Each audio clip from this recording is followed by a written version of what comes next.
Taurus, Sun, Moon, and Rising. This is your reading for the week ahead. A very happy new year. We start with the King of Swords. The Swords is linked with the element of air, representing thoughts, ideas, and mental capacities. The King of Swords, therefore, is a symbol for agile thinking. Hopefully, over the festive break, you've had an opportunity and chance to not really think about stuff, to put things on a shelf, on the mental shelf, so that when you come back to them, you can look at them with fresh eyes, with fresh ideas, with fresh thought.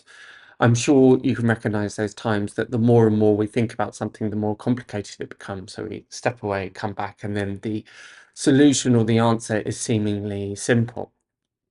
This is by far the best way to be approaching the beginning of your year, Taurus, and potentially for slightly longer ahead anyway, over a series of months, and may even the general theme for 2025. If you've not had an opportunity to do that, and you feel that actually I haven't necessarily had the mental break that was required, whether you had to work over that particular period or there was just a lot going on anyhow, make this the focus of your week. What enables you to just not really think about things? Sometimes that can be through distraction, willful procrastination. Sometimes procrastination is unhelpful if it is leading to us delaying what we need to get on with. But actually, procrastination can sometimes be useful because, as I say, we almost turn a blind eye to something and then look at it and we looking at it from a fresh perspective. This is something that is very much echoed with the Hanged Man at the end of your reading that I'll expand upon more in a moment. One of the more helpful activities that you could do this week, Taurus, is actually pull out a piece of paper. This is almost inspiring me to do the same, even though I'm not, don't have many signs in Taurus. Is to actually pull out a piece of paper and just write down everything that is on your mind, the good, the bad, the ugly, the necessary, the idealistic. It's not necessarily a case of this is your to-do list. It's just a mind map.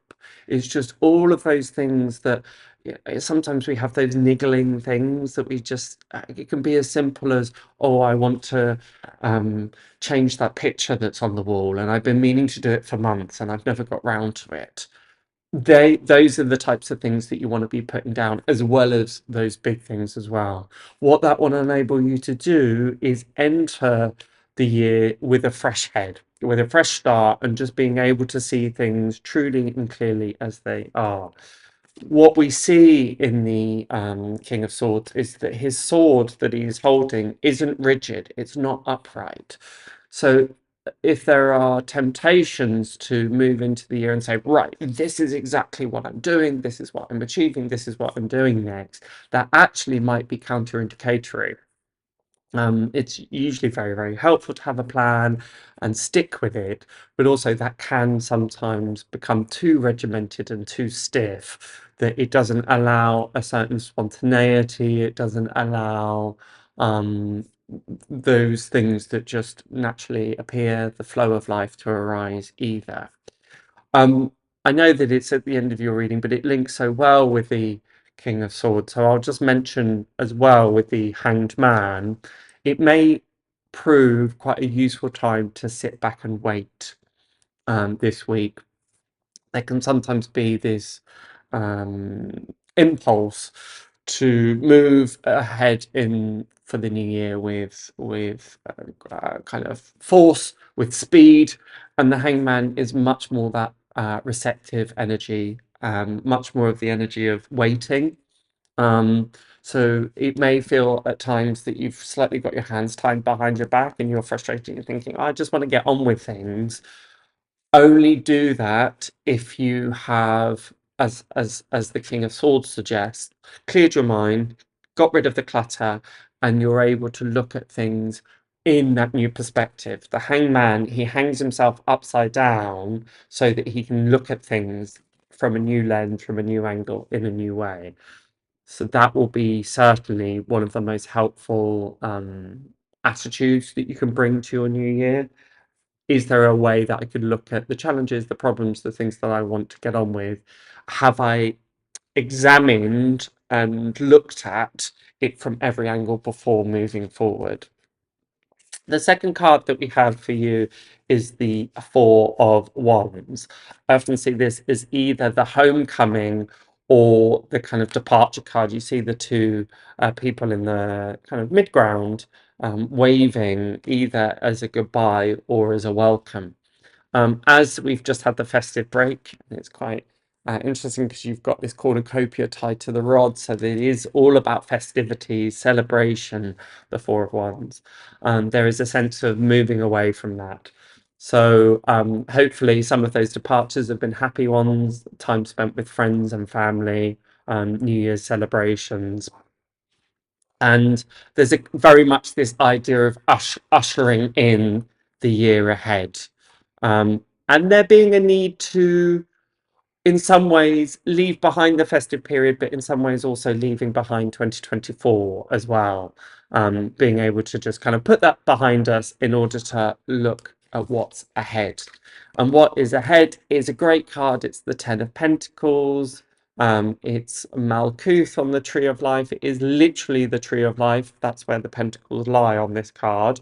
And the Ten of Pentacles is this pentacle, which is the kind of fruit from the tree. It's the low-hanging fruit that we can take and grab.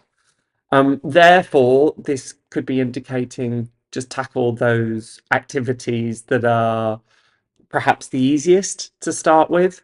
There could be a really nice theme here of sometimes if we take on the largest things first, it can be a bit, oh, there's quite a lot to do, a lot to achieve, a lot to accomplish, a lot to manage.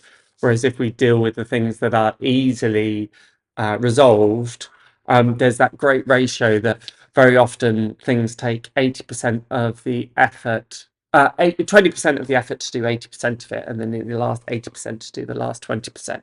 And you may find that that ratio kind of plays out for you over the next kind of couple of weeks. So I would really encourage just do whatever's kind of easiest first. And there may be also a feeling, there's a nice combination with the Four of Wands and the Ten of Pentacles, this feeling of whatever you're going back into may actually be in better shape than you left it. Sometimes we can feel as though we've got a giant to-do list and we're worried and a bit anxious when we leave those behind to enjoy that festive break, and then we come back to the activities and responsibilities that we have.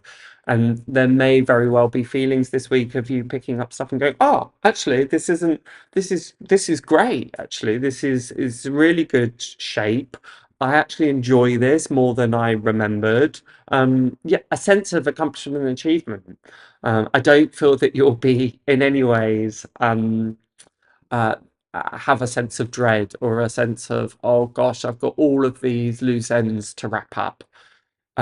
Because the Ten of Pentacles represents very much the opposite energy. So a really, really nice combination. The only slight kind of fly in the ointment, but it's not a bad thing necessarily, is you have the Five of Wands, the Lord of Strife. I often see this, interestingly enough, as the brainstorming card. This sometimes indicates one too many ideas in the pot, one too many cooks in the kitchen, so to speak. But it can also indicate play and excitement and allowing these ideas just to be bandied about and seeing what sticks. So you may feel at sometimes this week that you are throwing spaghetti at the wall and seeing what sticks. And I don't think that that's a bad approach at all. There's such a strong sense here, Taurus, unlike some of the other signs, that you can hold back a little bit. Make sure that you're not rushing into the next thing. And very much as we have that Five of Wands energy as well, this idea of brainstorming, mind mapping, getting all of the possible avenues, all the possible opportunities down first, using a moment of reflection, pulling back in order to get a new perspective on that and look at, actually, maybe that is the better thing to do rather than charging ahead 5 fields over in the wrong direction. So that is my advice for you. I hope that is proving useful in some ways. Let me know in the comments below. If you would like a slightly more in-depth reading, then go and check out your ascendant sign and your moon sign. If you're not sure how to do that, then be sure to visit the website. Under offerings, it says free weekly readings, and there is a description there of how to discover those so that you can get 3 readings each week. But until next time, have a wonderful, wonderful week and start of the year, and I shall see you then. Bye for now.